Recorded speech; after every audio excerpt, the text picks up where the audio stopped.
ഒന്നുമില്ലമ്മേ, അവള് പ്രായത്തിൻ്റെതായ പക്വതയില്ലാത്ത പെണ്ണല്ലേ. അവള് അല്ല, അമ്മയ്ക്കത് തോന്നിയിട്ടില്ലേ? അതുകൊണ്ട് അവളെന്തെങ്കിലുമൊക്കെ കാര്യമില്ലാത്ത കാര്യം പറഞ്ഞ് കിന്നരിക്കാൻ വരും, ഇല്ലെങ്കിൽ വഴക്കിടാൻ വരും, അത്രേ ഉള്ളൂ. അതിനപ്പുറം ഒന്നുമില്ലമ്മേ. ശരി.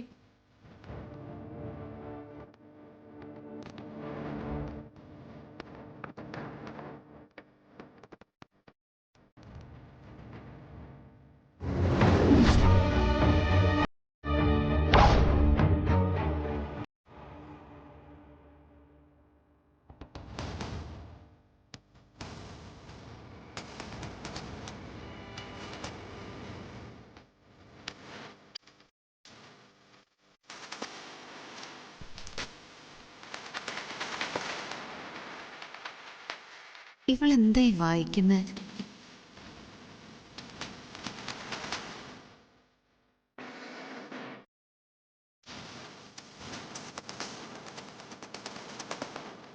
ഇത് പ്രേതങ്ങളെ കുറിച്ചുള്ള പുസ്തകമാണല്ലോ.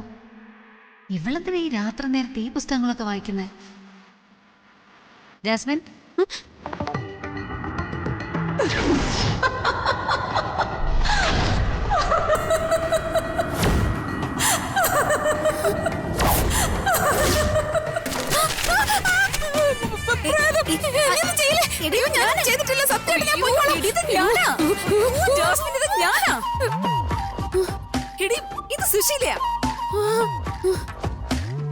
ഇത് സുശീലാന്റി ആയിരുന്നു. ഞാനങ്ങ് പേടിച്ചുപോയി. എങ്ങനെ പേടിക്കാതിരിക്കും? ഇതുപോലെ പ്രേതത്തെക്കുറിച്ചും മരണാനന്തര ജീവിതത്തെക്കുറിച്ചും വായിച്ചുകൊണ്ടിരുന്ന പേടി തോന്നില്ലേ?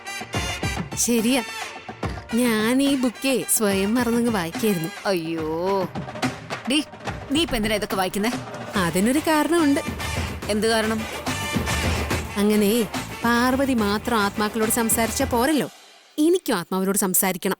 മനസ്സിലായില്ല, എന്താ ഉദ്ദേശം? പാർവതി ഇടയ്ക്കിടയ്ക്ക് ഗായത്രി അമ്മയെ കാണാറുണ്ടെന്നും അവരോട് സംസാരിക്കാറുണ്ടെന്നും ഒക്കെ പറയാറില്ലേ? പറയാറുണ്ട്. വിശാലിന് അവളോട് ഒരു പ്രത്യേക സ്നേഹം തോന്നാനുള്ള കാരണം എന്താ? അവൾക്ക് വിശാലിന്റെ അമ്മയെ കാണാൻ സാധിക്കുന്നത് കൊണ്ടും അവരോട് അവൾക്ക് സംസാരിക്കാൻ കഴിയുന്നത് കൊണ്ടുമാണ് വിശാലിന് പാർവതിയോട് ഒരു പ്രത്യേക സ്നേഹമുള്ളത്. എനിക്ക് അതുപോലെ ഗായത്രിയമ്മയെ കാണാനും സംസാരിക്കാനും കഴിയുമെങ്കിലേ വിശാലിന് പാർവതിയോടുള്ളതുപോലെ ഒരു പ്രത്യേക സ്നേഹം എന്നോടും തോന്നും. ഓഹോ, അപ്പൊ വിശാലിന്റെ മനസ്സിൽ കയറി കൂടാൻ വേണ്ടിയാ ഈ പുസ്തകമൊക്കെ വായിക്കുന്നത്? അതും കൊള്ളാം. എന്താണ്ടി, ഇത് നല്ല ഐഡിയ അല്ലേ? ഐഡിയൊക്കെ കൊള്ളാം. ഇപ്പൊ തന്നെ നീ പേടിച്ച് വിറച്ചായിരിക്കുന്നത്. ഇനിയും ഇത് വായിച്ചിട്ട് രാത്രി കിടന്നുറങ്ങാൻ പറ്റാതെ പേടിച്ച് വിറച്ച് എന്റെ അടുത്ത് വന്ന് എന്റെ ഉറക്കം കൂടി കളയരുത്.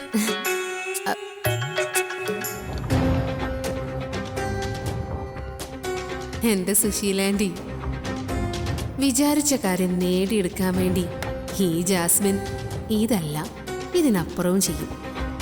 അത് നിങ്ങൾക്കറിയില്ല.